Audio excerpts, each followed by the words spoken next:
Hey guys, welcome back to the channel. In today's episode, we're gonna look at pinball mods that I did to my Stranger Things Pro. If you know Stern, there's Pro, Premium, and Limited Edition. Obviously, Limited Edition has all of the bells and whistles. Now, Pro is still pretty well equipped, but you can get it closer to a Premium or a Limited Edition by just doing some simple modifications to it. And there's a ton of companies that offer products like this, and they're really simple and easy to do. So I'm gonna show you some of the ones I did to my pinball machine, and maybe they'll give you some ideas of mods you might wanna do. Okay, so the first modification I did to this pinball machine is I added new speakers. These are the 4-inch speakers that come with it. They're not terrible, but they're definitely just like a run-of-the-mill basic speaker. Now they put these in the Pro and in the Premium. It's only the Limited Edition do you get these Kenwoods. So these are 5 1/4 and these are 4-inch. They make a huge difference. I mean, these aren't like some crazy top-end Kenwood, but they make a huge difference over this. This one has a tweeter on it and sort of a woofer or a mid-range, and this has nothing. It's just like a small little subwoofer. So anyway, so we're gonna open this up and I'll show you, not only did I modify the speakers, but I also put some LED lights on it. So there's an LED light kit, and I'll have links in the description to all this stuff. But the way that this works is you change the bracket. So the bracket on this is a 4-inch hole. So you actually take that bracket out, the company sells you a new bracket so you can mount the 5 1/4-inch speakers in here. It's really cool. The other thing I did to this that's kind of unique is, and this is sort of one of those sort of gray areas a little bit, but if you look in the right places, you can find companies that provide, not companies, sorry. If you look in the right places, you can find forums that provide you different code that you can load on your machine. The code I have loaded to this is not the Stern stock code. It's actually a code that has a couple of the movie clips that they didn't license and some music that they didn't license. So it's kind of one of those gray areas. I'm not gonna tell you exactly where to get it, but if you search enough, you can find it. And it's as simple as burning the SD card and putting it in there. Now, the LED lights actually need power, so you tap into power that's right behind the power supply. There's an extra connector. It's super simple and easy to do, and I was shocked at actually how easy it was. And we'll go inside and I'll show you some of the things I did in there. So another mod I did was the plunger. So, you know, the Stern plunger is just like a basic plunger. It's not that exciting. And there's one that's, you know, themed for the show, and this is really cool. So it has some LED lights in it, and you know, you have the updated plunger. Now, the only thing about this is you have to run power inside. So there's a mounting plate on the back that actually allows you to run the wire through. So you do have to replace the mounting plate when you do this. I'll show you the other side of this so you can kind of see what I'm talking about. And then there's a PCB board right here that gets power for this guy. It's another really simple install. Once I actually take the glass off and we look inside, you'll see it's pretty simple and easy to do. So to take this off, it's pretty simple. There's 2 latches right here. You unlatch that, you lift this up.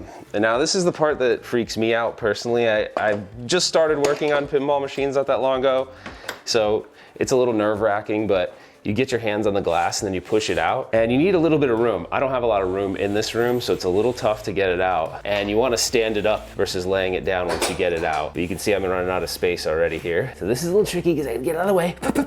Up, and now I'm gonna go put it and set it somewhere else safe. But you wanna probably lift it and keep it upright. I'm gonna go put this away and I'll be right back. Fire out. Later. All right, so how I do this is I just kind of gently lift underneath the playfield to get it up. Now, the thing you want to do is you want to get it up enough that you can get the balls out. So that probably about right there. And there's a plunger right here. So if you just press up on it and keep your hand right here in the lane, it'll pop them up one by one. There's 2, and typically these are going to have 6 balls in them. There's 3, 4, 5, and the 6th one. So that's probably the easiest way to do it. Now, when I first did this, I totally messed it up, and I like didn't know what to do, right? I had never worked on a pinball machine before. I'm a little stubborn sometimes, so I like to learn on my own, and I didn't know. So anyways, that's how you get them out. So if you don't do that, when you tip the playfield up, they're all gonna fall in. I could maybe show you what happens when that occurs. Okay, I have to re-record that. I didn't think the balls were gonna fall out.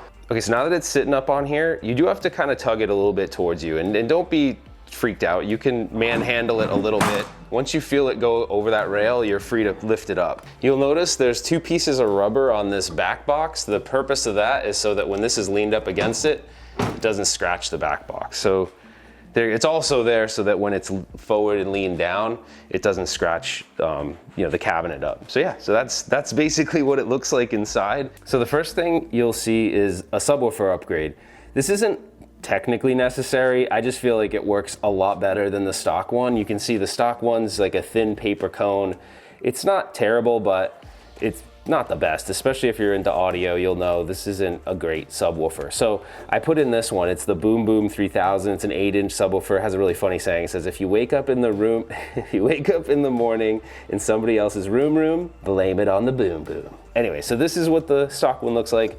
I upgraded this, super easy. It comes with a 3D printed mounting bracket. It actually comes with this clip right here, which plugs right into the stock harness. So there's nothing you have to do. It's literally screw it in, plug it down, and you're good to go.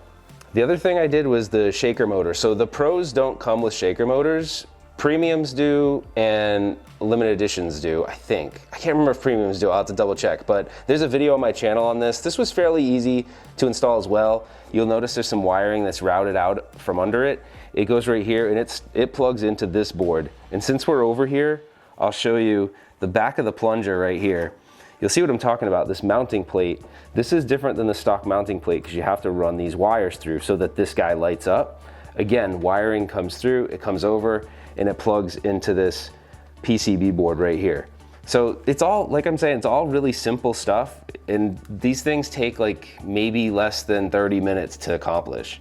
So one other thing I'll mention before I put the glass back on is this playfield has artwork that was made to look really cool in UV light, but the Pro Edition, and I don't know about the other ones, I actually don't know, is there's a UV light kit. That's the only thing I haven't installed yet. I was able to get it. It's actually pretty difficult to find. So I do have that, but we'll do that in another video.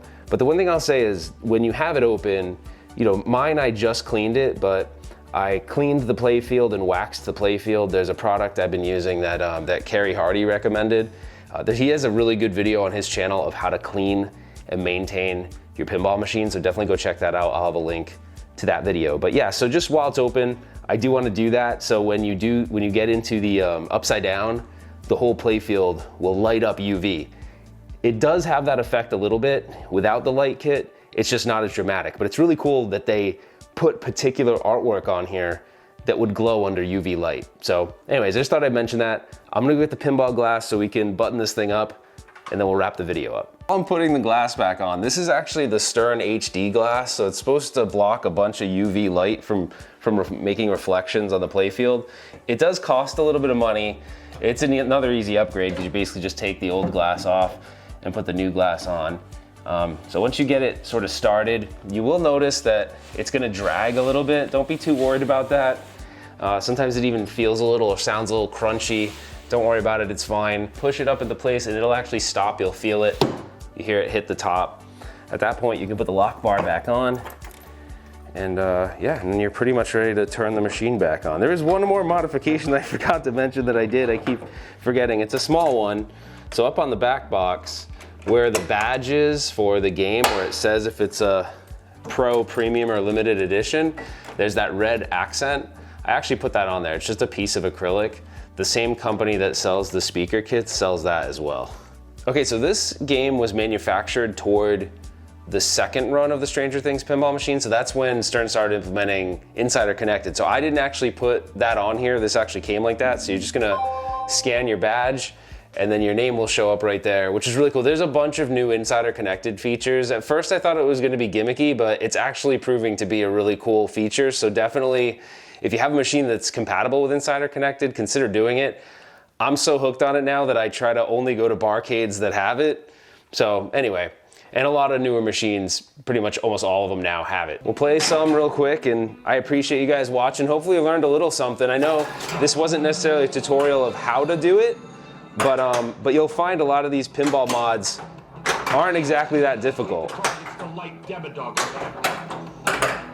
And I think that's the fun thing. It's a cool hobby you can get into, you can start slow. Working on older machines is definitely a different, cool. I swear to God, dude, anytime you film me, I cannot play pinball. Don't put that in the video. So anyways, guys, I appreciate you watching. Oh, I got it in! I got it in! That like never happens. Sweet. But anyways, I appreciate you guys watching. Hopefully you learned a little something and it gave you a little confidence to be able to do this yourself. Because honestly, it's really not that difficult. Thanks so much for watching, guys, and we will see you on the next one.